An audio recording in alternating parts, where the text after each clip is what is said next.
Bonjour à tous, je vais vous parler des différentes familles de pansements. Quelques généralités, le terme pansement désigne l'ensemble du matériel utilisé pour couvrir, protéger et favoriser la cicatrisation d'une plaie. Il a d'autres propriétés telles que favoriser les échanges gazeux, absorber les exsudats et assurer une barrière bactériologique. Les pansements ne sont pas des médicaments, mais des dispositifs médicaux. Il n'y a pas d'autorisation de mise sur le marché, mais une conformité aux normes européennes, d'où le marquage CE. Le remboursement est pratiqué seulement pour les pansements inscrits sur la liste des produits et prestations remboursées et correspond à un prix attribué par la Sécurité sociale. De nombreux laboratoires se partagent le marché des pansements. Il en existe une multitude, mais ce sont les mêmes gammes de pansements. Il est donc important de réfléchir en famille de pansements et non pas en marque.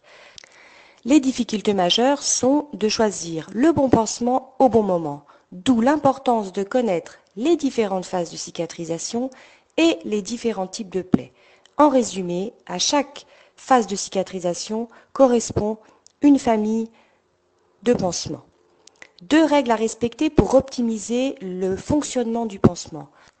Contrôler l'humidité du milieu. Si c'est sec, le pansement doit apporter de l'eau. A l'inverse, le pansement devra contrôler l'excès d'humidité si c'est une plaie exsudative. Respecter l'écosystème. Paix aux germes de bonne volonté.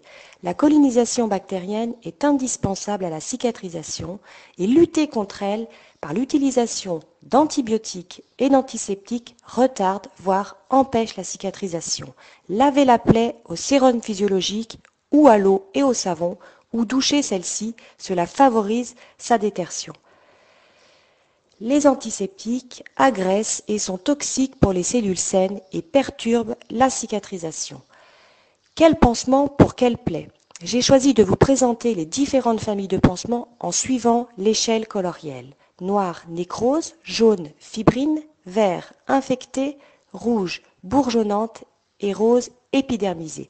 Je vous donnerai le nom des pansements référencés au Medipôle. Pour les plaies nécrotiques et fibrineuses sèches, on utilisera les hydrogels. Ils sont composés d'eau gélifiée à 80% grâce à des molécules de carboxyl-méthylcellulose. On va les utiliser pour créer un milieu humide, permettre la stimulation du processus de détertion autolytique naturelle et faciliter la détertion mécanique. Leur mode d'utilisation: il faut appliquer les hydrogels sur le centre de la plaie. Si la nécrose est sèche, scarification de la plaque avec une lame de bistouri avant l'application afin de faciliter l'absorption du gel. Recouvrir d'un pansement non absorbant type film de polyuréthane. Par exemple, au Medipôle, il existe de l'Opsite. Attention à la peau périlésionnelle. Pansement à renouveler tous les 2 à 3 jours. Le produit référencé est le Purillon Gel. Pour ce même type de plaie, on peut utiliser également les pansements irigo-absorbants. Ils ont la forme d'un petit coussinet imprégné de ringère. Le dispositif référencé est l'hydrocline. Pour les plaies fibrineuses et exsudatives, on utilisera les alginates. Ce sont des compresses ou mèches constituées de polysaccharides extraits d'algues brunes. Après extraction, le fil d'alginate est extrudé et plongé dans une solution calcium entre la plaie et le pansement, ce qui entraîne une gélification des fibres d'alginate, donc le maintien de la plaie en milieu humide. Ils ont également une action hémostatique par libération des ions de calcium, ce qui entraîne l'activité plaquettaire. Et un effet drainant seulement pour l'algostérile. Il relargue les exsudats dans le pansement secondaire, c'est donc une diffusion par capillarité. Leur mode d'utilisation: appliquer la mèche ou la compresse en l'humidifiant légèrement avec du NaCl, toujours laisser dépasser la compresse d'au moins 1 cm. Ne pas tasser la mèche, recouvrir d'un pansement secondaire absorbant. C'est un pansement à renouveler tous les 2 jours selon les exsudats. Il existe différentes tailles de mèches et le produit référencé est l'algostérile. Pour ce même type de plaie et quand ça coule vraiment fort, on utilisera plutôt des hydrofibres. Ce sont des compresses ou des mèches non tissées constituées de fibres de carboxyméthylcellulose pure. Ils ont une très grande capacité d'absorption, 30 fois son poids. Elles forment un gel cohésif au contact des exsudats et maintient la plaie en milieu humide. Il n'y a pas de dispersion latérale des exsudats, donc pas de macération, et elle piège les bactéries. C'est un pansement à renouveler tous les jours si c'est une plaie très exsudative. Le produit référencé est l'Aquacel Extra.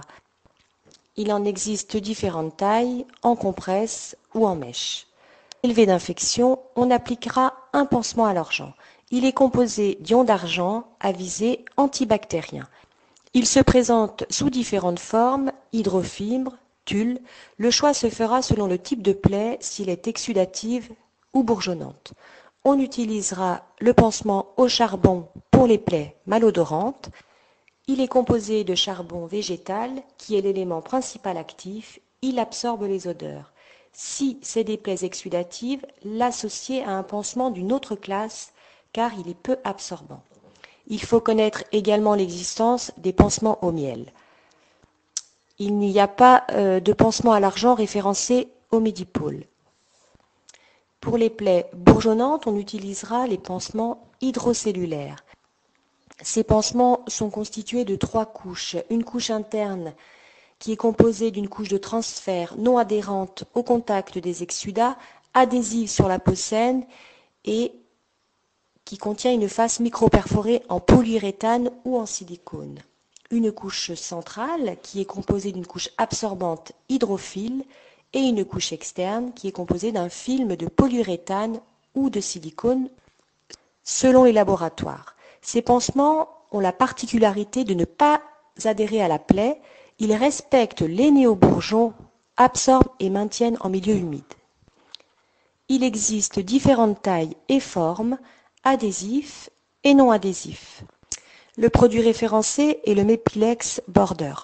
Pour les plaies en phase d'épidermisation, on utilisera des pansements gras ou des interfaces.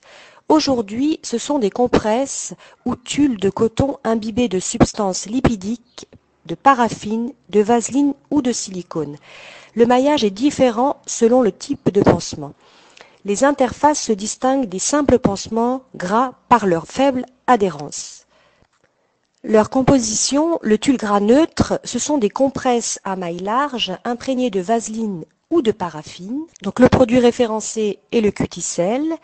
Il existe également des interfaces grasses. Ce sont des compresses à mailles étroites imprégnées d'huile de vaseline associée ou non à de la carboxylméthicellulose. Donc le produit référencé est l'hydrotulle.